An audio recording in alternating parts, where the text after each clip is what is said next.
अस्सलाम वालेकुम students. Chemistry में हमने चैप्टर नंबर 6 स्टार्ट किया हुआ है ट्रांजिशन एलिमेंट्स, और इस पोर्शन में हम स्टडी कर रहे हैं आयरन और उसकी कमर्शियल फॉर्म को। आज जो हमने पढ़ना है, आज हमने पढ़ना है स्टील के बारे में। स्टील किसे कहते हैं? What is steel? स्टील किसे कहा जाता है? स्टील की कॉमन सी डेफिनेशन है, steel is an alloy. Steel क्या होता है? स्टील अलॉय होता है, जिसमें क्या होती है, सबसे इसके अंदर ज्यादा मिकदार इंप्योरिटी कौन सी होती है? कार्बन होता है। Steel is an alloy containing 0.25 to 2.5% of carbon. ये वैल्यू हमने पहले भी पढ़ी थी कमर्शियल फॉर्म के अंदर। At the trace amount of, इसके अलावा इसके अंदर क्या होता है? सल्फर, फास्फोरस, मैंगनीज और सिलिकॉन भी मौजूद होता है। तो आयरन, जब आयरन कार्बन और इन तमाम के साथ जुड़ा होता है तो ये स्टील बनाता है। अब बेटा स्टील की अगर क्लासिफिकेशन की बात करें तो ये हम पहले एक स्टडी करते हैं शॉर्ट क्वेश्चन। पहला शॉर्ट क्वेश्चन है क्लासिफिकेशन ऑफ स्टील। स्टील को हम 3 हिस्सों में डिवाइड करते हैं। एक कहते हैं mild steel, medium carbon steel और हाई कार्बन स्टील। बेटा कार्बन की परसेंटेज की बेस पर स्टील को डिवाइड किया जाता है। माइल्ड स्टील क्या होगा? ऐसा स्टील जिसमें कार्बन की परसेंटेज 0.1 से 0.2% कार्बन होगा, उसे माइल्ड स्टील कहा जाता है। ये ऐसा स्टील होता है जो सॉफ्ट होता है, जो मैलिएबल और डक्टाइल होता है। मैलिएबल जिसे आसानी के साथ प्रेस किया जा सकता है, शीट बनाई जा सकती है। डक्टाइल जिसे स्ट्रेच करके इसकी वायर भी बनाई जा सकती है। It is forged by hammer, और इसे हैमर के जरिए आसानी के साथ प्रेस किया जा सकता है। वही बात होगी कि ये मैलिएबल होता है, इसे हैमर के जरिए प्रेस किया जा सकता है, फोर्ज्ड किया जा सकता है। इस्तेमाल कहाँ होता है?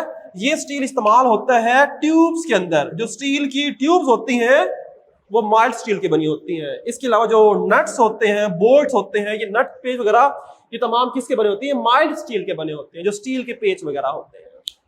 इसके अलावा medium carbon steel, medium carbon नाम से मेंशन है, ऐसा स्टील जिसमें कार्बन की मिकदार मीडियम नॉर्मल होगी। 0.2 से 0.7% कार्बन होता है इसके अंदर, उससे ज्यादा होगा तो क्या होगा? It is harder than the mild steel. बेटा ये चीज याद रखो, जितनी कार्बन ज्यादा होगी उतना वो हार्ड होता जाएगा। तो इसमें स्टील में कम थी, यहां पर स्टील की में कार्बन ज्यादा हो गया, कार्बन ज्यादा होता जा रहा है, तो ये क्या होगा? It is harder than the mild steel.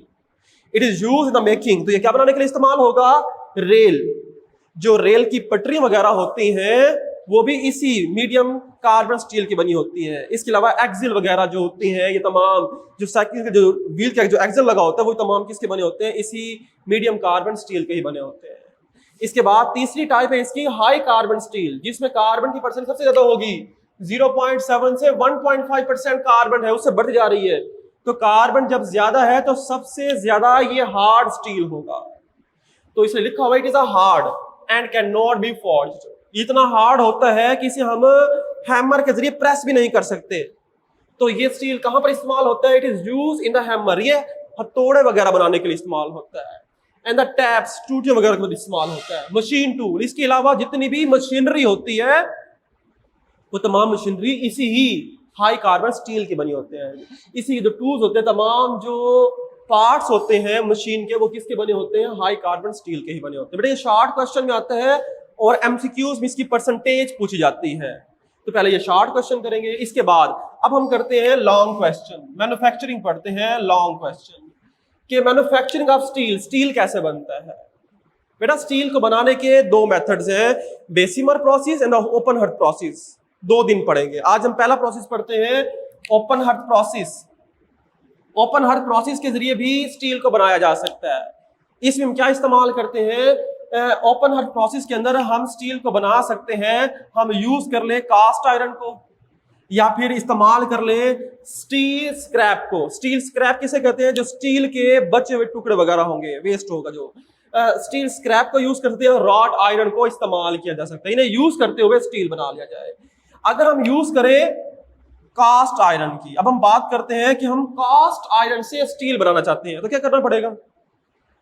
बेटा कॉमन सी है ना, आपने अगर लास्ट टाइम पढ़ा था, कास्ट आयरन के अंदर कार्बन कितना होता है? 2. 5 to 4.5% कार्बन होता है। इसमें जो कार्बन है कास्ट आयरन में 2.5 से 4.5 है, जबकि स्टील में कितना होता है 0.25 से 2.5 होता है। तो क्या मतलब स्टील के अंदर कार्बन कम है। तो अगर हम कास्ट आयरन में से स्टील की कास्ट आयरन में से कार्बन की मिकदार को कम कर दें तो ये स्टील में कन्वर्ट हो जाएगा। जैसे हमने रॉट आयरन के लिए पढ़ा था, रॉट आयरन के लिए हमने ज्यादा कार्बन को कम किया था, यहां पर थोड़ा मजीद कम करना पड़ेगा। तो अगर हम कास्ट आयरन में से कार्बन की मिकदार कम कर दें तो स्टील में कन्वर्ट हो जाता है। और यहाँ यही लिखा हुआ है in cast iron by decreasing percentage of carbon.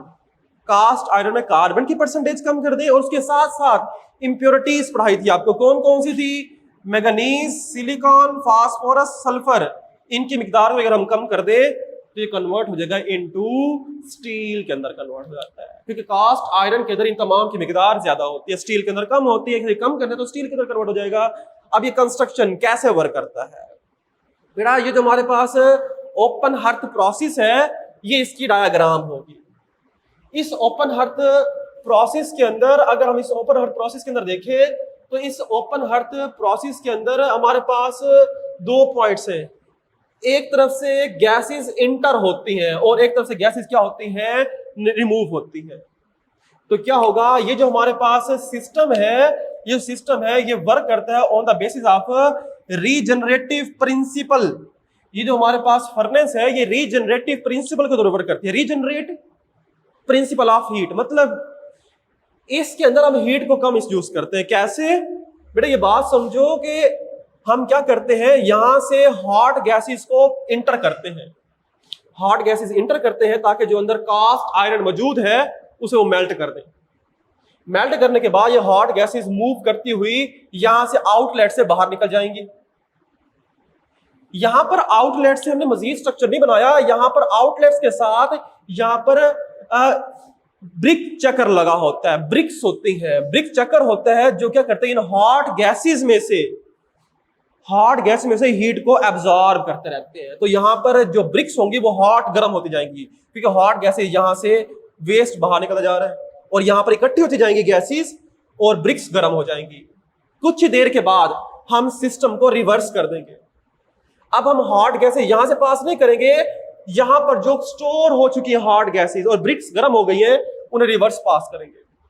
तो जो ब्रिक्स गर्म थी जब गैसेस पास करेंगे तो वो जो ब्रिक्स है अपनी दोबारा हीट देंगी और यहां से हॉट गैसेस मूव करेंगी। इससे जो हीट है, इससे जो फ्यूल है वो कम इस्तेमाल होगा। हम हॉट गैसेस को बार बार यूज कर सकते हैं।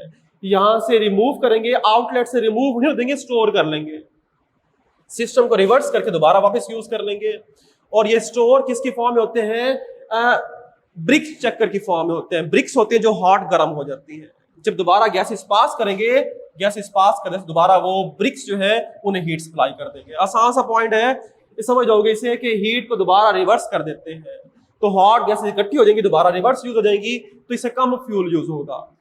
तो इसके बाद एक तो हम इसके अंदर रीजनरेटिव प्रिंसिपल यूज करते हैं ऑफ हीट, जिससे कम हीट इस्तेमाल होगी। इसके अलावा दूसरा, इस फर्नेस की जो रूफ छत होती है ये भी नीचे होती है। क्यों होगी, लास्ट टाइम पढ़ाया था, इस जो रूफ होती है वो नीचे होती है ताकि जो हॉट गैसेस हम पास करते हैं वो आसानी के साथ रिफ्लेक्ट होके कास्ट आयरन को जल्दी पिघला दे। जितनी रूफ छत नीचे होगी उतनी गैसेस रिफ्लेक्ट होंगी और वो कास्ट आयरन के ऊपर जाकर टकराएंगे और उसे जल्दी पिघला देते हैं। तो ये लिखा हुआ है the furnace has a low roof to deflect hot gases and cast iron melt easily, आसानी के साथ मेल्ट हो जाएगा। तो बेटा हमारे पास फर्नेस बनेगा और यहां पर हम लेते हैं शुरू के अंदर कास्ट आयरन। क्या लेते हैं, कास्ट आयरन ले लेंगे। अब इसी के साथ यहां पर एक शॉर्ट क्वेश्चन, हम पढ़ तो लॉन्ग क्वेश्चन रहे हैं लेकिन यहां पर एक वो शॉर्ट क्वेश्चन पूछता है कि जो ओपन हर्थ प्रोसेस है दो टाइप्स का होता है।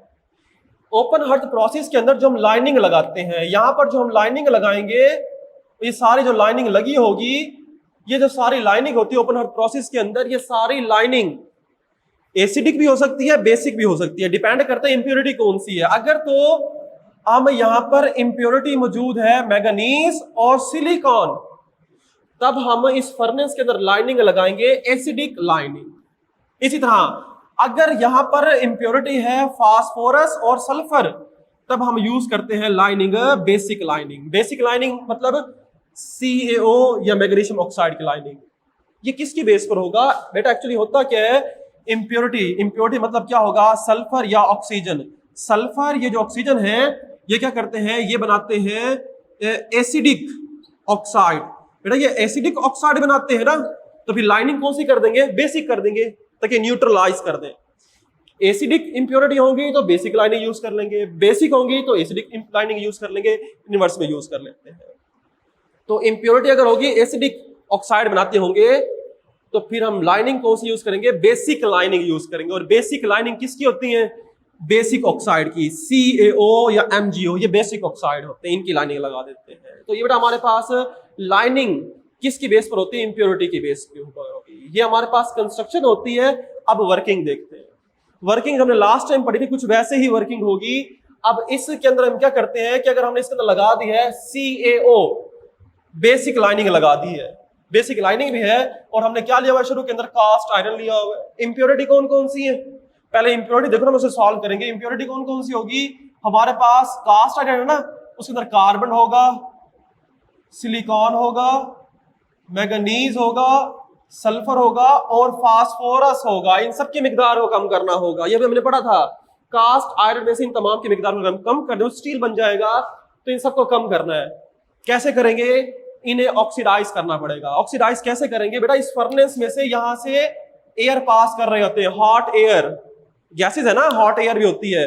तो एयर जो है यहां पर वर्क करेगी ऑक्सीडाइजिंग एजेंट के तौर पर, साथ में ऑक्सीजन सप्लाई करेगी।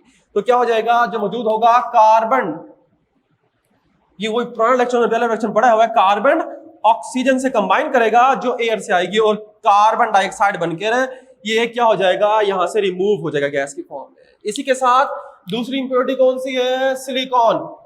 सिलिकॉन भी ऑक्सीजन के साथ कंबाइन करेगा, हाफ लिखा हुआ है बैलेंस करने के लिए, SiO2, लेकिन ये यहां से रिमूव नहीं होगा, लेस वोलेटाइल होता है। इसी तरह मैंगनीज भी ऑक्सीजन के साथ कंबाइन करेगा और MnO बन जाएगा, लेकिन ये यहां से रिमूव नहीं होंगे। अब ये क्या करेंगे, जो SiO2 या MnO है, लास्ट में हमने ये पढ़ा था, ये आपस में कंबाइन कर जाते हैं, यहां पर भी ऐसा ही होगा। तो जो SiO2 है, सिलिकॉन डाइऑक्साइड, या तो ये कंबाइन कर जाएगा CaO या MnO2। CaO ये कहां से आएगा, जो हमने अभी यूज की थी बेसिक लाइनिंग, CaO वो ही होगा बेसिक लाइनिंग वाला। तो क्या हो जाएगा, MnO, जो हमारे पास ये बना है SiO2, ये SiO2 या तो कंबाइन कर जाएगा CaO कैल्शियम ऑक्साइड के साथ, तो क्या बन जाएगा, पहले Ca लिखे, कंबाइन कर ले, SiO3 बन जाएगा, कैल्शियम सिलिकेट स्लैग होगा।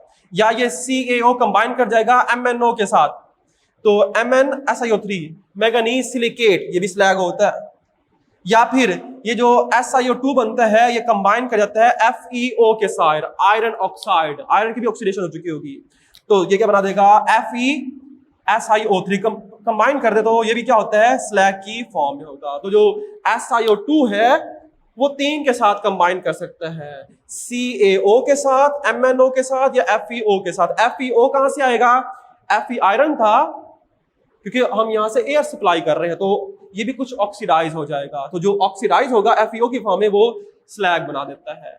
इसी के साथ नेक्स्ट अब हमारे पास इंप्योरिटी बाकी कौन सी रह गई, सल्फर और फास्फोरस।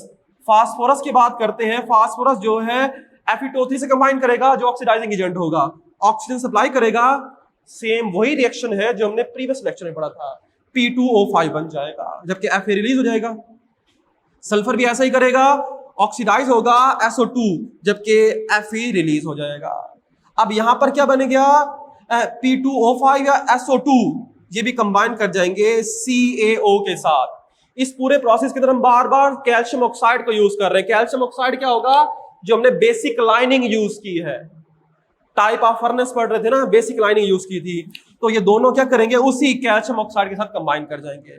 कैल्शियम ऑक्साइड जब सल्फर डाइऑक्साइड कंबाइन करेगा, CaSO3 कैल्शियम सल्फाइड बन जाएगा, स्लैग होगा ये भी।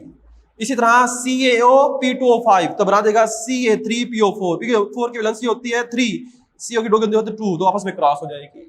तो ये दोनों क्या होते हैं, स्लैग, और इन स्लैग्स को इस्तेमाल करते हैं फर्टिलाइजर, खाद बनाने के लिए।